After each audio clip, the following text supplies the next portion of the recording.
நானே சத்தியம், நானே ஜீவன், என்னை இல்லாமல் ஒருவனும் பரலோகத்துக்கு வரான் என்று இயேசு சொல்லுகிறார்.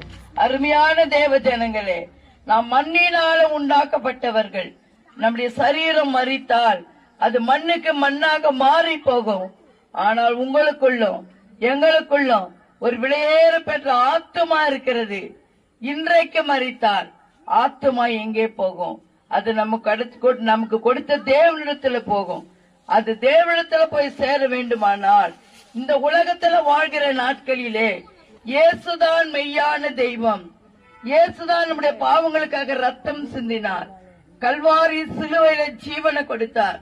அவர் மரித்து அடக்கம் பண்ணப்பட்டு இயேசு 3ஆம் நாளிலே உயிர்த்தெழுந்தார் என்று விசுவாசித்து அவரை ஏற்றுக்கொண்டவர்களுக்கு நித்திய ஜீவனுக்கு இயேசு வழியாக இருக்கிறார்.